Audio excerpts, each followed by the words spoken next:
Thank you so much, Chetan Bharat Learning, for your support. The faculty is they're really experienced, Chetan sir and all the other faculties. I had a very good experience with CBL team. The mock interview was very helpful. Thank you CBL. Thank you so much CBL. अच्छा experience है. Thank you.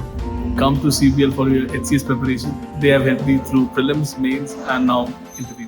21 मई को होने वाले Haryana HCS के prelims exam के लिए जो सबसे इम्पॉर्टेंट चीज़ अब हम कर सकते हैं वो है मैक्सिमम MCQ प्रैक्टिस।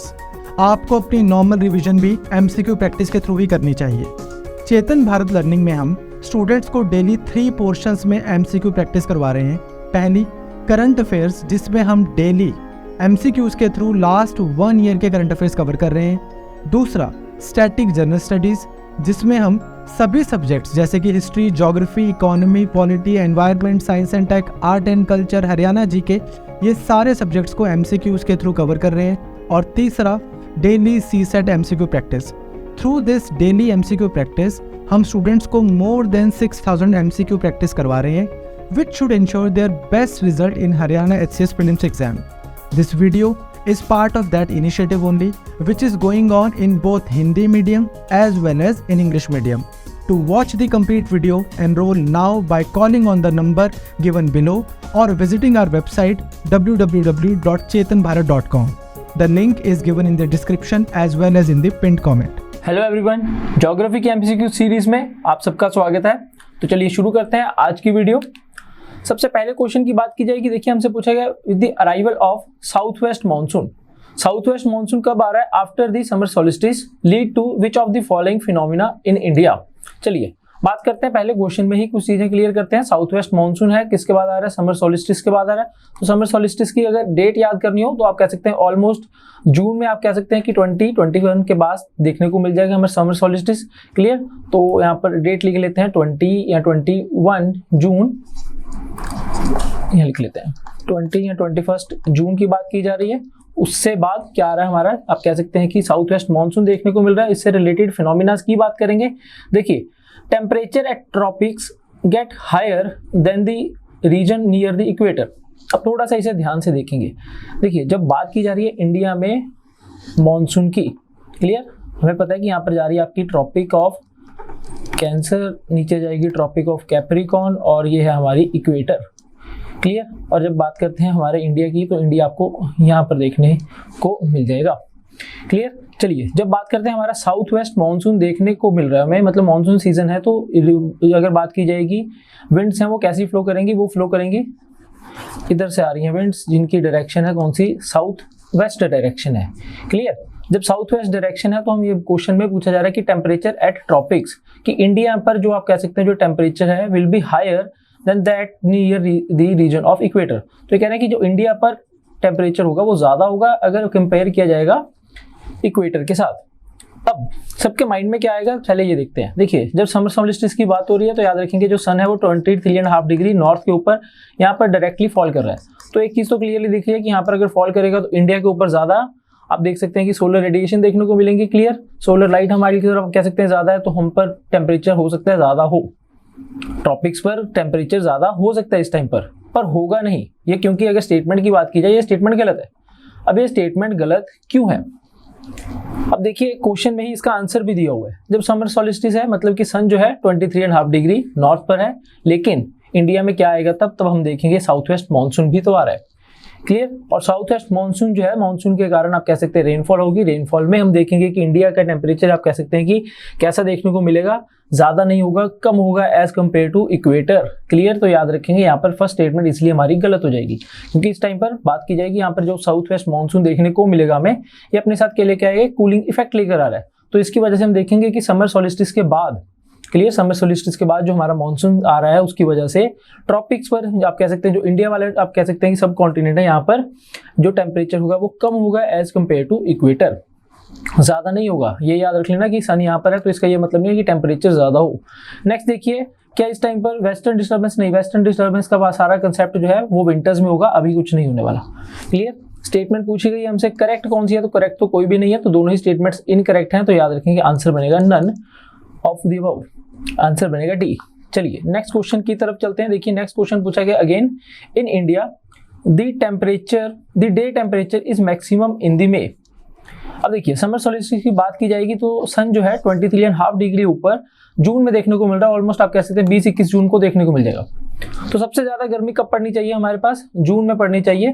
लेकिन अगर बात की जाएगी मैक्सिमम टेम्परेचर जो डे में देखने को मिलेगा वो हमें मई में देखने को मिलेगा, जून में नहीं देखने को मिलेगा। अब यही क्वेश्चन पूछा जा रहा है कि ऐसा क्यों। अब पिछले क्वेश्चन में भी हम इसे डिस्कस कर चुके हैं कि अगर बात की जाएगी कि सन जो है 23.5 डिग्री पर जब आपको देखने को मिलेगा नॉर्थ पर, क्लियर, टॉपिक ऑफ कैंसर पर देखने को मिलेगा, तब सबसे ज्यादा हम सोलर रेडिएशन आप कह सकते हैं, सोलर आपको विंड आप कह सकते हैं कि जितनी सनलाइट है वो सबसे ज्यादा हम पर पड़ेगी, तब ज्यादा टेम्परेचर होना चाहिए था, लेकिन कम है। क्यों? क्योंकि उसके साथ ही क्या देखने को मिल रहा है, तो जून के महीने में हम देखेंगे कि साउथ वेस्ट मानसून भी तो शुरू हो जाएगा। क्लियर, साउथ वेस्ट मानसून शुरू होगा जिसकी वजह से हम देखेंगे कि जो टेम्परेचर है वो कम होगा। ट्रॉपिक्स का टेम्परेचर इक्वेटर से भी कम होगा और जो आप कह सकते हैं कि हमारा टेम्परेचर इंडिया का होगा वो मई से भी कम होगा। क्लियर, तो याद रखेंगे। नेक्स्ट देखिए यहाँ पर फर्स्ट सेकंड स्टेटमेंट तो बिल्कुल करेक्ट है, इससे रिलेटेड हमने पिछले ही क्वेश्चन में डिस्कस किया। नेक्स्ट देखेंगे first statement, Indian dipole and La Nina, नहीं, इनका मॉनसून के ऊपर फर्क पड़ेगा। अगर इनकी बात की जाएगी इंडियन ओशियन डायपोल और ला नीनो, इनके मॉनसून के ऊपर फर्क आप कह सकते हैं कि ये इन्फ्लुएंस करेंगे, लेकिन हमारे टेम्परेचर के ऊपर नहीं करेंगे। क्लियर, नेक्स्ट देखिए passing of western cyclonic disturbances. Western disturbances की बात की जाएगी ये तो सर्दियों में जाकर विंटर्स में देखने को मिलेगा, ये कंसेप्ट अभी नहीं है। क्लियर, अगर बात करेंगे फर्स्ट स्टेटमेंट की ना, तो फर्स्ट स्टेटमेंट इनडायरेक्टली आप कह सकते हैं कि इन्फ्लुएंस करेगा।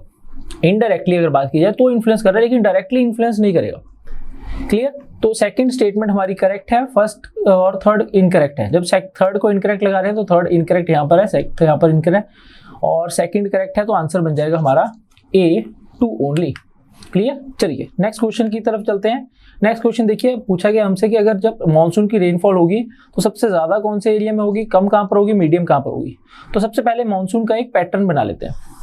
मानसून का पैटर्न बनाते हैं, इंडिया का मैप बनाएंगे, इधर की बात करेंगे, यहाँ पर आपको देखने को मिलेगा हिमालयस की एक्सटेंशन देखने को मिलेगी जिसे हम बोलते हैं अराकानियोमा, जिनके बारे में हमने कल भी बात की थी। क्लियर, तो मानसून आएगा तो मानसून कौन सी डायरेक्शन से देखने को मिल रहा है, तो मानसून हमें देखने को मिलेगा साउथ वेस्ट डायरेक्शन से।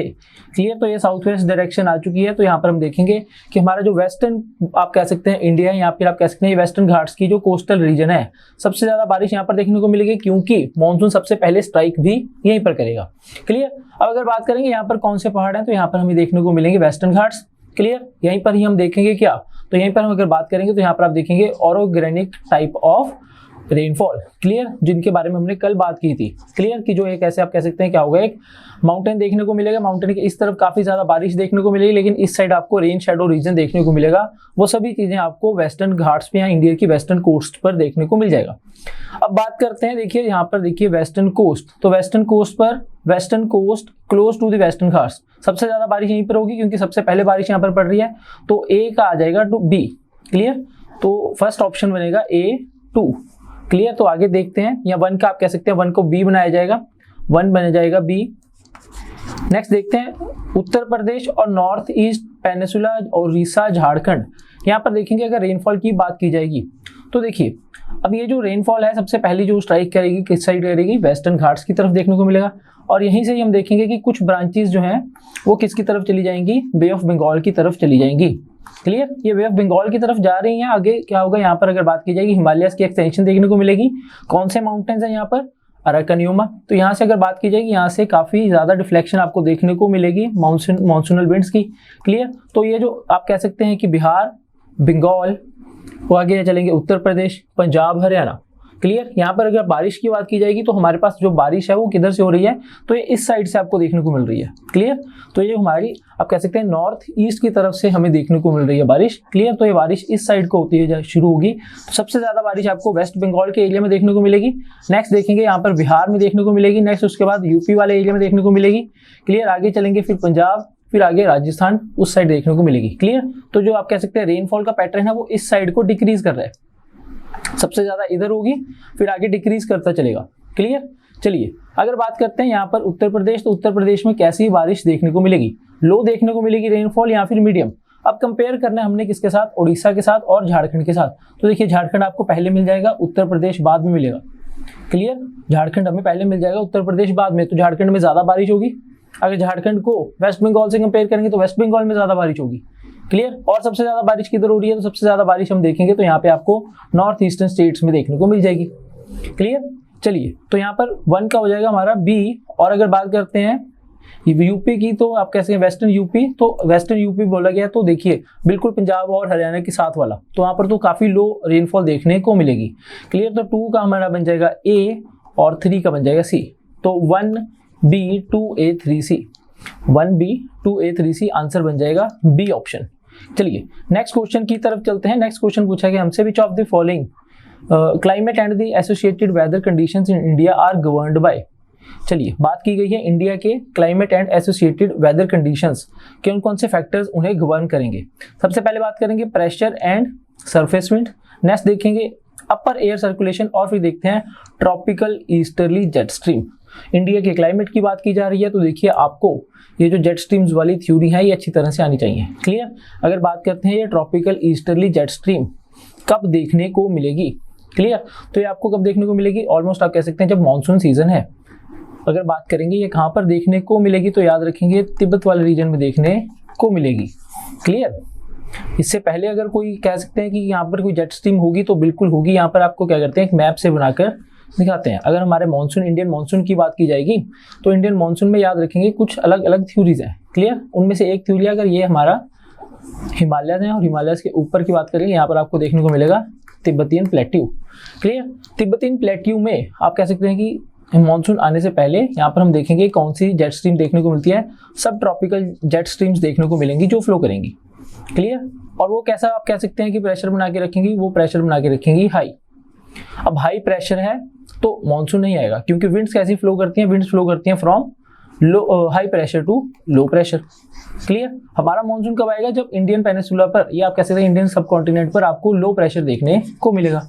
अब लो प्रेशर कब बनता है, तो लो प्रेशर याद रखेंगे ये जो तिब्बतियन प्लेट्यू है, जब तिब्बतियन प्लेट्यू कौन सा टाइम देखने को मिल रहा है हमें, समर सोलिस्टिस। क्लियर। तो आप कह सकते हैं 21 जून या 21 जून के बाद वाला टाइम, जब सन जो है ट्रॉपिकल आप कह सकते हैं ट्रॉपिक ऑफ कैंसर पर टोटली आ चुका है ऊपर। क्लियर। जब सन टोटली यहाँ पर है तो हम देखेंगे कि ये तिब्बतियन प्लेट्यू है, इस पर काफी ज्यादा क्या देखने को मिलेगा, हीटिंग होगी। क्लियर। काफी ज्यादा हीटिंग देखने को मिलेगी तिब्बतियन प्लेट्यू की, जिसकी वजह से हम देखेंगे ये जो सब ट्रॉपिकल जेट स्ट्रीम है ये नॉर्थ वर्ड की क्या हो जाएगा, पुश होगा, ये ऊपर की तरफ पुश किया जाएगा। क्लियर। ये अपने आप कह सकते हैं कि लोकेशन जो है यहाँ पर आपको फ्लो करते हुए दिखेगा सब ट्रॉपिकल जेट स्ट्रीम, तो ये ऊपर की तरफ शिफ्ट होगा और इसकी जगह क्या आएगा, इसकी जगह हम देखेंगे कौन लेगा, तो यहाँ पर हम देखेंगे ट्रॉपिकल ईस्टर्ली जेट स्ट्रीम। तो अब तिब्बत वाले एरिया में क्या देखने को मिलेंगे हमें, ट्रॉपिकल ईस्टर्ली जेट स्ट्रीम, जो क्या बनाएंगी, लो प्रेशर एरिया बनाएंगी। क्लियर। ये लो प्रेशर एरिया यहाँ पर बनेगा और हम देखेंगे कि हमारा मानसून जो है वो आना शुरू हो जाएगा। क्लियर। चलिए प्रेशर, विंड सरफेस विंड्स, अपर एयर सर्कुलेशन, जेट स्ट्रीम्स की हमने बात की है, और ट्रॉपिकल ईस्टर्ली जेट स्ट्रीम्स, क्या ये सब जो होंगे फैक्टर्स होंगे इंडिया के क्लाइमेट के ऊपर इफेक्ट करेंगे, बिल्कुल तीनों ही करेंगे। क्लियर। ये पूरी की पूरी थ्योरी है, याद रखेंगे, तो आंसर बनेगा D, all of the above. चलिए नेक्स्ट बात करते हैं, if a high pressure develop over the north western India.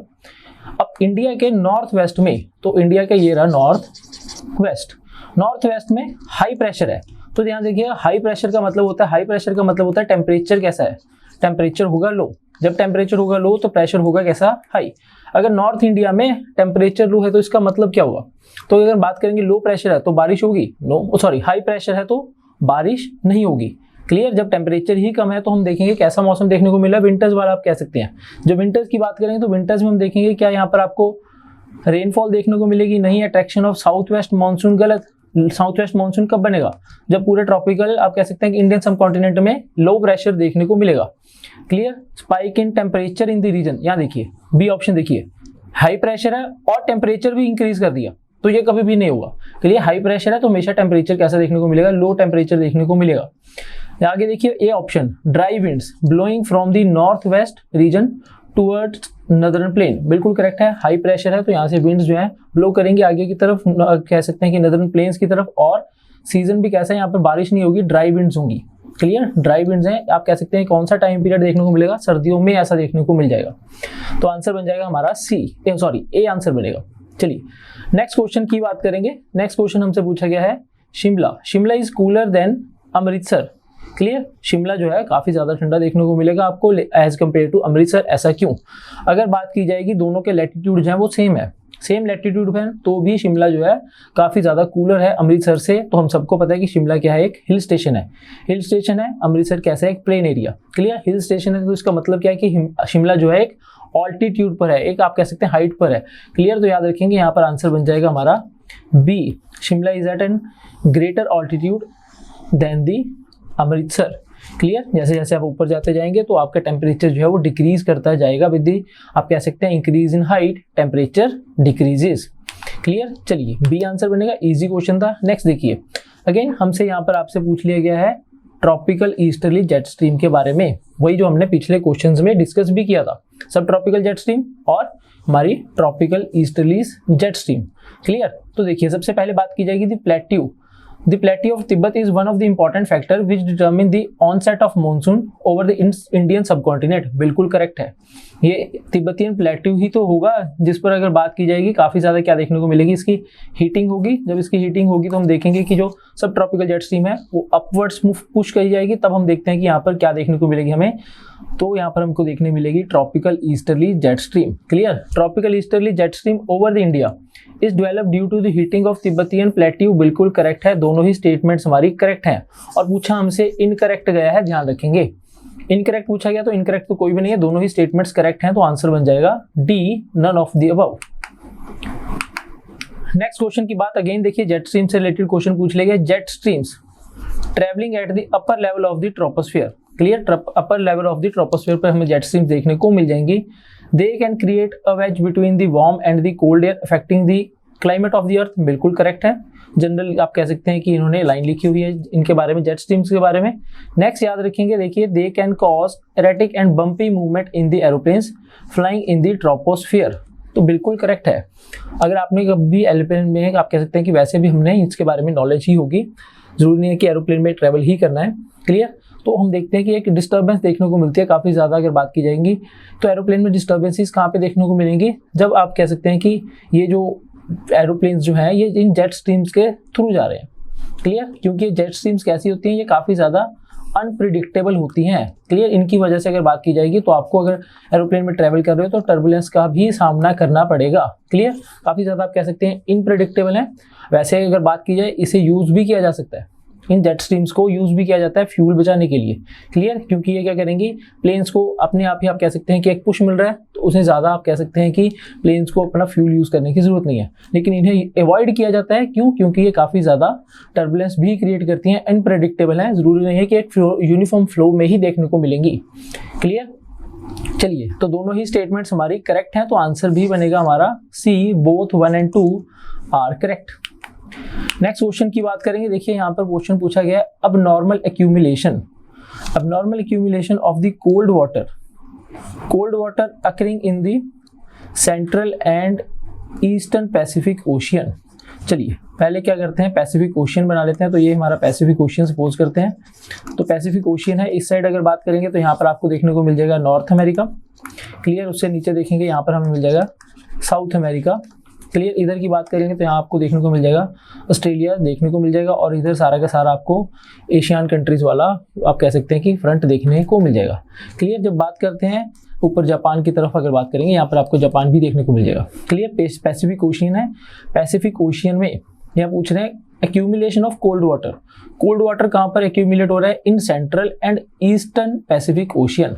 अब ध्यान देंगे यहाँ पर ईस्टर्न पैसिफिक ओशियन कौन सा है, तो ईस्टर्न पैसिफिक ओशियन हमारा हो जाएगा इस साइड वाला, हमारा ईस्ट किधर है, ईस्ट इधर है। क्लियर, तो यहाँ पर काफ़ी ज़्यादा आपको क्या देखने को मिल रहा है, यहाँ पर कोल्ड वाटर एक्यूमुलेट हो रहा है। क्लियर, अगर यहाँ पर कोल्ड वाटर हो रहा है तो हॉट वाटर कहाँ पर होगा, तो हॉट वाटर हम देखेंगे इस जगह पर एक्यूमुलेट होगा। क्लियर, जब इस जगह पर एक्यूमुलेट होगा हॉट वाटर तो बारिश भी, देखिए अगर वार्म वाटर जो है, अगर ऑस्ट्रेलिया वाली साइड हम कह सकते हैं कि अगर यहाँ पर वार्म वाटर है तो वार्म वाटर के साथ इसके ऊपर वाली जो एयर होगी वो भी कैसे हो जाएगी, वार्म होगी। जब एयर वार्म होगी तो हम देखेंगे यहाँ पर आपको ये एयर जो है अपने आप क्या चली जाएगी, आप कह सकते हैं राइज करेगी। और हम देखेंगे जब भी वार्म वाटर होगा या आप कह सकते हैं वार्म कंडीशन, लो प्रेशर बनाया जाएगा। इजी याद रखेंगे कि टेम्परेचर हाई है, वार्म वाटर है। क्लियर, लेकिन प्रेशर कैसा है, लो प्रेशर। जब भी लो प्रेशर होगा तो इस एरिया में हम देखेंगे क्या कि बारिश हो जाएगी। इधर अगर बात करेंगे, देखिए कोल्ड वाटर इकट्ठा हुआ तो प्रेशर कैसा बना, हाई प्रेशर बना, तो इधर आपको क्या देखने को मिलेगा, बारिश नहीं देखने को मिलेगी। क्लियर। और पूछा गया कि ये कंसेप्ट है क्या, तो जब इधर बारिश हो रही है इधर बारिश नहीं हो रही, तो याद रखेंगे जब ऑस्ट्रेलिया की साइड बारिश हो रही है तो इसे हम बोलते हैं क्या, ला नीना। क्लियर, इसे याद रखेंगे, इसे कहते हैं ला नीना। जब बारिश जो है आपके देखने को मिलेगी ये साउथ अमेरिका वाले रीजन में, अगर यहाँ पर बारिश होगी तो याद रखेंगे तो इसे बोलते हैं अल नीनो। क्लियर, तो अभी आंसर हमारा बनेगा सी, ला नीना। क्लियर। चलिए अगर बात की जाए हमारे मॉनसून के बारे में, तो याद रखेंगे इंडियन मॉनसून के लिए ला नीना जो है अच्छी चीज़ है। क्लियर। इस साइड अगर हमारा क्या लो प्रेशर बन रहा है, तो जो इंडियन सब कॉन्टिनेंट है, इंडियन सब कॉन्टिनेंट में भी काफ़ी ज़्यादा लो प्रेशर देखने को मिलेगा। क्लियर। अगर यहाँ पर हाई प्रेशर बन जाएगा ऑस्ट्रेलिया वाली साइड, क्योंकि बारिश कहाँ पर हो रही है, बारिश इधर हो रही है, यहाँ पर लो प्रेशर बना होगा, तो ये जो हाई प्रेशर है और जब हमारा मॉनसूनल लो प्रेशर बनेगा तो हमारा लो प्रेशर जो है काफ़ी ज़्यादा लो नहीं बन पाएगा। क्लियर। तो अगर याद रखेंगे अल नीनो में हमारा मॉनसून जो है वो अच्छा नहीं होगा, ला नीनो में हमारा मॉनसून अच्छा होगा। क्लियर। अगर अब की बात करेंगे करंट, तो करंट याद रखेंगे अभी अल नीनो शुरू होगा, काफ़ी ज़्यादा बताया जा रहा है कि इस बार शायद अल नीनो होगा, तो इंडिया में मॉनसून जो है एक्सपेक्टेड होगा नॉर्मल से कम हो। क्लियर। नॉर्मल से कम मॉनसून होगा तो हम देखेंगे प्रोडक्शन भी कम होगी, प्रोडक्शन कम होगी तो मतलब कि इन्फ्लेशन के चांसेस भी देखने को मिलेंगे। क्लियर। तो सरकार को पहले से ही काफ़ी ज़्यादा ध्यान रखना पड़ेगा इस चीज़ का कि अल नीनो होगा तो प्रोडक्शन कम है, बारिश भी कम हो रही है। क्लियर। चलिए, तो ये था हमारा ला नीना। ला नीना याद रखेंगे, आंसर बनेगा हमारा सी। तो देखिए नेक्स्ट क्वेश्चन हमसे पूछा गया, अगेन अल नीनो के बारे में क्वेश्चन पूछ लिया गया। It is a complex weather system that appears once in every 3 to 7 years. Clear? In central and southern Pacific ocean. तो सबसे पहले क्या करते हैं, पैसिफिक ओशियन बना लेते हैं। यहाँ पर हमारे पास पैसिफिक ओशियन है, उसके ऊपर अगर बात करेंगे यहाँ पर हमें नॉर्थ अमेरिका देखने को मिल जाएगा, यहाँ साउथ अमेरिका देखने को मिल जाएगा। और जब अल नीनो की बात करते हैं तो अल नीनो की जब बात करेंगे तो बारिश जो है काफ़ी ज़्यादा कहाँ पर देखने को मिलेगी, हमें बारिश देखने को मिलेगी इस एरिया में, साउथ अमेरिका वाले रीजन में यहाँ पर बारिश देखने को मिलेगी। तो यहाँ पर लो प्रेशर क्रिएट हो रहा है। और अगर बात करेंगे ऑस्ट्रेलिया में तो यहाँ पर हमें देखने को मिलेगा हाई प्रेशर एरिया। क्लियर। जिसकी वजह से इंडिया में मानसून वीक होगा, याद रखेंगे अल नीनो की वजह से इंडिया में मानसून वीक होगा, फिर याद रखेंगे। क्लियर। चलिए बात करते हैं अल नीनो की। It is the distortion of equatorial atmospheric circulation. बिल्कुल करेक्ट है, it is the distortion of equatorial atmospheric circulation. होता क्या अल नीनो, तो अगर देखिए ध्यान से ये सब चल क्या रहा है यहाँ पर, तो ये सब बातें ही किसकी चल रही हैं, इक्वेटर पर चल रही हैं। क्लियर। इक्वेटर पर जो दोनों ही अगर बात की जाएंगी हमारी विंड्स जो है, कौन सी विंड्स हैं, ये ट्रेड विंड्स हैं। क्लियर। अगर बात करेंगे, पूछ लिया जाएगा आपसे कि ये अल नीनो ला नीनो चक्कर किनका है, कि होते क्यों हैं, तो याद रखेंगे ये सिर्फ और सिर्फ किन की वजह से हो रहे हैं, ट्रेड विंड्स का ही सारा चक्कर चल रहा है। अगर ट्रेड विंड्स काफ़ी ज़्यादा पावरफुल हैं तो ला नीनो हो जाएगा, अगर ट्रेड विंड्स वीक हो गई तो अल नीनो हो जाएगा। क्लियर। ये सारा चल कहाँ पे रहा है, अगर बात की जाएगी ये इक्वेटर पर ही चल रहा है। क्लियर। तो देखिए इसे हो क्या रहा है, यहाँ पर हम देखेंगे इसे बोला जाता है इक्वेटोरियल एटमॉस्फेरिक डिस्टॉर्शन देखने को मिल रही है। क्लियर। इक्वेटर पर हो रहा है सब कुछ, तो equatorial distortion of atmospheric circulation. चलिए आगे देखेंगे, irregularities in the evaporation of sea water. तो बिल्कुल करेक्ट है, इरेगुलरिटीज हमें देखने को मिलेंगी सी वाटर में। अगर यहाँ पर अगर बात करें कोल्ड वाटर है और इधर हमारा हॉट वाटर हो चुका है साउथ अमेरिका की तरफ, तो हॉट वाटर हो चुका है तो वहाँ का टेम्परेचर कैसा हुआ, वाटर का टेम्परेचर वार्म हो चुका है। क्लियर। तो पहले ज़्यादा नहीं था, फिर ज़्यादा हो रहा है, तो इरेगुलरिटीज़ तो हमें देखने को मिल ही रही हैं। क्लियर। कि वार्म वाटर कभी जो है वो इस साइड शिफ्ट हो रहा है, कभी वार्म वाटर इस साइड शिफ्ट हो रहा है, तो इरेगुलरिटीज़ हमें देखने को मिलेंगी इवेपोरेशन ऑफ सी वाटर में। अगर वार्म वाटर है वहाँ पर इवेपोरेशन ज़्यादा हो रही है, अगर कोल्ड वाटर है वहाँ पर इवेपोरेशन एज कम्पेयर टू कम होगी। क्लियर। नेक्स्ट देखिए, increase in the amount of diatoms. Diatoms क्या होते हैं, आप कह सकते हैं कि सिंगल सेल्ड एल्गी बोला जाएगा। क्लियर। और ये कहाँ देखने को मिलेंगे आपको, आप कह सकते हैं कि जो हमारी मरीन इकोसिस्टम है, फाइटोप्लैंक्टन्स या फिर प्लैंक्टन्स की जब बात की जाएगी तब बात की जाएगी। अब एक बार सोचिए जरा कि यहाँ पर टेम्परेचर जो है अल नीनो में इस साइड जो है काफ़ी ज़्यादा इंक्रीज हो गया। जब इस साइड में टेम्परेचर इंक्रीज होगा तो ओशियन का वाटर का अगर बात की जाएगी टेम्परेचर वो भी तो इंक्रीज हुआ, वार्म वाटर है तो टेम्परेचर जो है ओशियन वाटर का वो भी इंक्रीज हुआ। अब वो इंक्रीज होगा तो उसकी वजह से जहाँ वहाँ पे आप कह सकते हैं जितनी भी, क्योंकि एक्चुअली अगर बात की नेचुरली ये सारा जो एरिया होगा कैसा होता है, कोल्ड वाटर से, कोल्ड करंट से हम इन्हें देखते हैं। क्लियर। ये कोल्ड करंट है, तो कोल्ड करंट थी तो जितने भी मरीन होगी वहाँ पर, या आप कह सकते हैं मरीन इकोसिस्टम होगा, तो वो कोल्ड करंट के हिसाब ही आप कह सकते हैं अपने आप को अडेप्ट कर चुके हैं। लेकिन जब वहाँ पर वार्म वाटर हो जाएगा एक्यूमुलेट, तो हम क्या देखेंगे वहाँ पर इंक्रीज होगा या डिक्रीज होगा, तो उनकी पॉपुलेशन डिक्रीज होगी, क्योंकि उन्हें क्या करना पड़ेगा, आप कह सकते हैं अडेप्ट करना पड़ेगा अपनी नई कंडीशन को। क्लियर। तो यहाँ पर इंक्रीज नहीं होगा, डिक्रीज देखने को मिलेगा, याद रखेंगे। क्लियर। चलिए क्वेश्चन की बात करेंगे, हमसे करेक्ट पूछा गया तो पहली दोनों तो करेक्ट ही हैं। थर्ड स्टेटमेंट की बात की जाएगी, थर्ड स्टेटमेंट इनकरेक्ट है तो आंसर भी बन जाएगा ए 1 and 2 ओनली। क्लियर। चलिए नेक्स्ट क्वेश्चन की बात करेंगे। देखिए अगेन हमसे अल नीनो से रिलेटेड क्वेश्चन, वही लास्ट क्वेश्चन ही रिपीटेड है ये। अब यहाँ पे देखेंगे, ये देखिए reduction in the amount of planktons, reduction in the amount of planktons, जिनकी वजह से हम देखेंगे नंबर ऑफ फिशेज जो है सी में वो भी कम हो जाएंगी। क्लियर। तो इसमें अगर बात करेंगे, ये ऊपर वाला स्टेटमेंट दोनों ही सिमिलर हैं, लेकिन थर्ड स्टेटमेंट इन्होंने चेंज कर दी। पिछले क्वेश्चन में इंक्रीज लिखा हुआ था, सेकंड अगले नेक्स्ट क्वेश्चन में इन्होंने रिड्यूस लिख दिया, तो बिल्कुल रिड्यूस होगा, तो सभी की सभी स्टेटमेंट इसलिए इस क्वेश्चन में करेक्ट हो जाएंगी। क्लियर। चलिए नेक्स्ट क्वेश्चन की तरफ चलते हैं। देखिए यहाँ से पूछा गया monsoon break, monsoon break in India can be attributed to. Hope you enjoyed this session. To watch the full video, enroll now by calling on the number given below or visiting our website www.chetanbharat.com or downloading our learning app Chetan Bharat Learning.